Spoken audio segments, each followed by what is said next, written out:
আসসালামু আলাইকুম। শুরুতেই জানিয়ে দিব এখনকার গুরুত্বপূর্ণ সংবাদ শিরোনাম। প্রতিরোধের গোপন শহর, যে রহস্য ইসরায়েলিদের কুড়ে কুড়ে খাচ্ছে। ইরান, চীন ও রাশিয়ার শক্তি প্রদর্শন, মার্কিন ইসরায়েলি হুমকি মোকাবেলায় প্রস্তুতি। এবার পাকিস্তানেও 5 আগস্টে সরকার পতনের ডাক দিচ্ছে পিটিআই।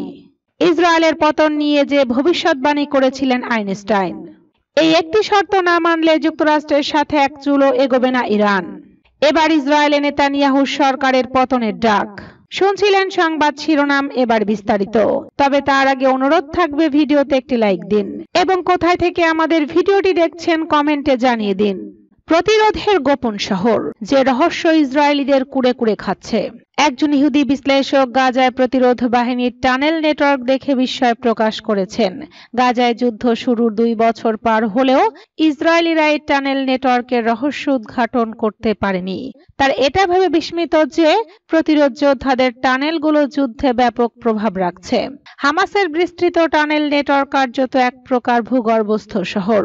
এসব টানেল কেবল সামরিক চ্যালেঞ্জ নয়, বরং ইসরায়েলি শাসক গোষ্ঠীর জন্য একটি কৌশলগত রহস্য হয়ে আছে।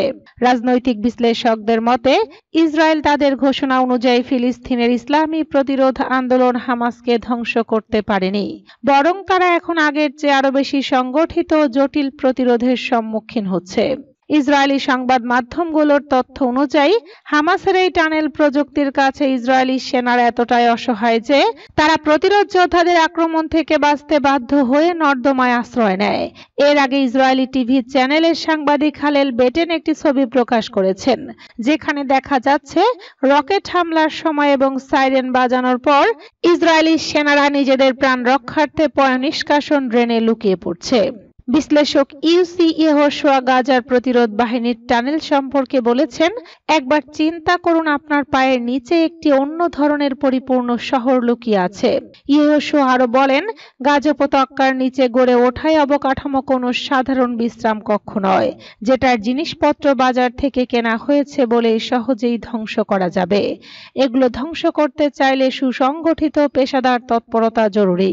ইসরায়েলি রিজার্ভ বাহিনীর জেনারেল ইসাক ব্রিক বাস্তবতা স্বীকার করে বলেছেন, ইসরায়েলি সেনাবাহিনীর প্রধান আইয়াল জমির জনগণকে মিথ্যা বলছেন এবং তিনি নিজেও জানেন যে হামাসকে সামরিক চাপ দিয়ে পরাজিত করা এবং বন্দীদের ফিরিয়ে আনা সম্ভব নয়।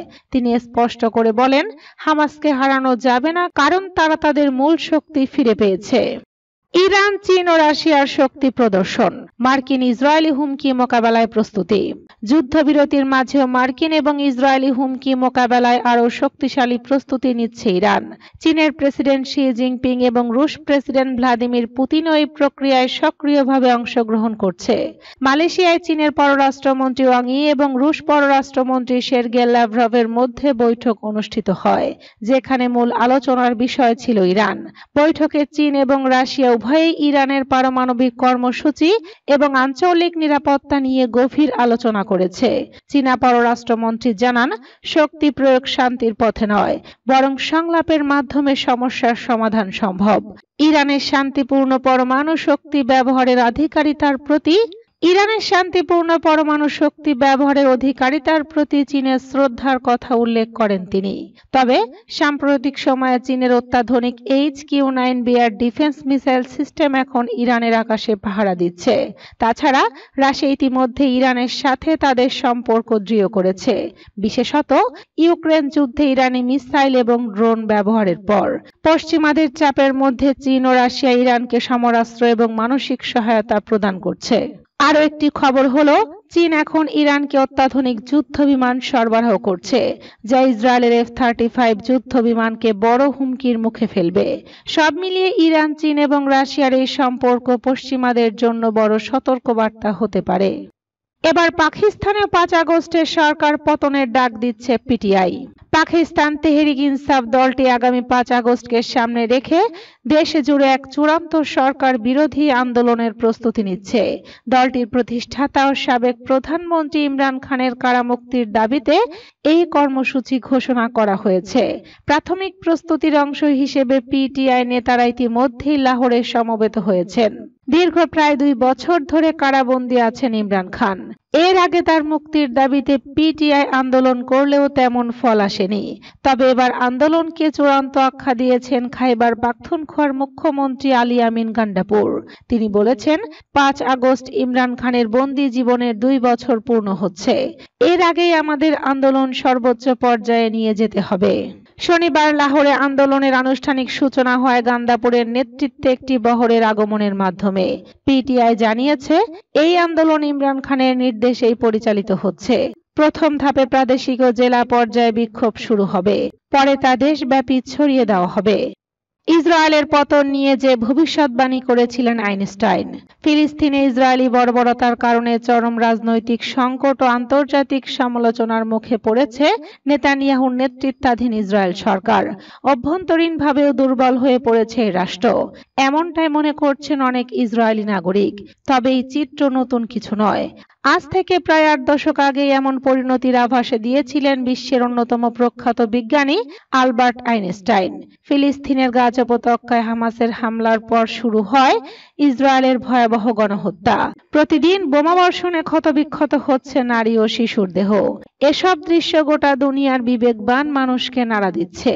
এমন বাস্তবতায় ফের সামনে এসেছে আইনস্টাইনের সেই ঐতিহাসিক সতর্কতা। ১৯৪৮ সালে ইসরায়েল রাষ্ট্রের প্রতিষ্ঠার ১ দশক আগে আইনস্টাইন বলেছিলেন, প্রস্তাবিত ইহুদি রাষ্ট্রের ধারণা মূলত ইহুদি জাতীয়তাবাদের চেতনা বিরোধী। দ্বিতীয় বিশ্বযুদ্ধের সময় হিটলারের নাৎসি নিপীড়নের শিকার হয়ে যুক্তরাষ্ট্রে আশ্রয় নেওয়া এই পদার্থবিদ সহিংস জাতীয়তাবাদ ও ফ্যাসিবাদ বিরোধী মনোভাবের জন্য সুপরিচিত ছিলেন। ১৯৪৮ সালে ইসরায়েলের ভবিষ্যৎ প্রধানমন্ত্রী মেনাহেম বেগিন যুক্তরাষ্ট্র সফরে গেলে আইনস্টাইন সহ একদল ইহুদি বুদ্ধিজীবী নিউ ইয়র্ক টাইমসকে একটি খোলা চিঠি প্রকাশ করেন। সেখানে বেগিনের হেরুত পার্টিকে সরাসরি নাৎসি ও ফ্যাসিস্ট সংগঠনের সঙ্গে তুলনা করা হয়। ওই পার্টিরই উত্তরসূরি বর্তমান লিকুদ পার্টি, যার নেতৃত্বে রয়েছেন বেনিয়ামিন নেতানিয়াহু। ইসরায়েলের রাষ্ট্র প্রতিষ্ঠার আগের সহিংস ঘটনার বিরোধিতা করে ১৯৫২ সালে দেশটির রাষ্ট্রপতি হওয়ার প্রস্তাব ফিরিয়ে দেন আইনস্টাইন।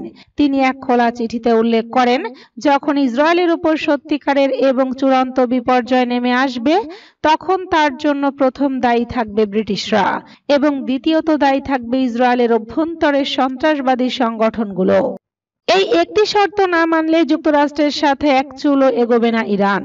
ইরানের পররাষ্ট্রমন্ত্রী বলেছেন, যদি তার দেশের বিরুদ্ধে আর কোনো হামলা না হয় এই মর্মে যুক্তরাষ্ট্র নিশ্চিত করে, তাহলে ইরান আবারও পারমাণবিক আলোচনা শুরু করতে রাজি থাকবে। পররাষ্ট্রমন্ত্রী আব্বাস আরাকচি বলেন, ইরান সব সময় পারমাণবিক কর্মসূচি নিয়ে আলোচনার জন্য প্রস্তুত ছিল এবং ভবিষ্যতেও থাকবে। তবে আলোচনা পুনরায় শুরু হলে সেটি যেন যুদ্ধের দিকে না গড়ায়, এ নিশ্চয়তা থাকতে হবে। আরাকচি বলেন, ইরানি আইনের অধীনে এখন থেকে জাতিসংঘ সংস্থার যে কোনো সহযোগিতার অনুরোধ ধাপে ধাপে এবং ইরানের স্বার্থ বিবেচনায় বিবেচনা করা হবে। তিনি আরো বলেন, সংস্থার যে কোনো পরিদর্শন ইরানের নিরাপত্তাজনিত উদ্বেগ ও পরিদর্শকদের নিরাপত্তার বিষয় বিবেচনায় নিয়েই করতে হবে। আক্রান্ত পারমাণবিক স্থাপনাগুলোর ধ্বংসস্তূপে যুদ্ধের সময়কার বিস্ফোরক ও তেজস্ক্রিয় উপাদান ছড়িয়ে পড়ার ঝুঁকি গুরুতর। তিনি একই সঙ্গে পুনরায় উল্লেখ করেন, ইরান নিজ ভূখণ্ডে ইউরেনিয়াম সমৃদ্ধকরণ চালিয়ে যাবে, এই অবস্থানে অনড় থাকবে। তবে মার্কিন প্রেসিডেন্ট ডোনাল্ড ট্রাম্প পূর্বে জানিয়েছেন, এমনটা কখনোই মেনে নেওয়া হবে না। এবার ইসরায়েলে নেতানিয়াহু সরকারের পতনের ডাক। গাজা যুদ্ধবিরতি ও বন্দি বিনিময় চুক্তির পথে প্রধান অন্তরায় হয়ে উঠেছেন প্রধানমন্ত্রী বেনিয়ামিন নেতানিয়াহু। এমনটাই বলছেন ইসরায়েলের বিরোধী নেতা ইয়াইয়ার গোলান। তিনি স্পষ্টভাবে নেতানিয়াহুর পদত্যাগ দাবি করে বলেন, জীবন বাঁচাতে এবং দেশকে রক্ষা করতে হলে এই সরকারকে অবিলম্বে বিদায় নিতে হবে। গোলান দাবি করেন, নেতানিয়াহু অর্থমন্ত্রী বেজালেল স্মোট্রিচ এবং জাতীয় নিরাপত্তা মন্ত্রী ইতামার বিন গাভির তাদের রাজনৈতিক অবস্থান ধরে রাখার স্বার্থে বন্দি মুক্তি ও যুদ্ধবিরতির সম্ভাবনাগুলো বারবার নস্যাৎ করেছেন। এই চুক্তি বাধাগ্রস্ত করছেন নেতানিয়াহু ও তার উগ্রপন্থী মন্ত্রিসভার সদস্যরা। সেনা বন্দীদের জীবন তাদের কাছে ততটা গুরুত্বপূর্ণ নয় যতটা গুরুত্বপূর্ণ নিজেদের মন্ত্রিত্ব ও পদ রক্ষা করা। নেতানিয়াহু, স্মোট্রিচ ও বেন গাভির হলো চরমপন্থী সংখ্যালঘু গোষ্ঠী, যারা পুরো দেশকে এক নির্মম নরকের দিকে ঠেলে দিচ্ছে। বারবার শান্তি প্রচেষ্টা বানচাল করে এরা নিজেদের অস্তিত্ব টিকিয়ে রাখার খেলায় মেতেছে।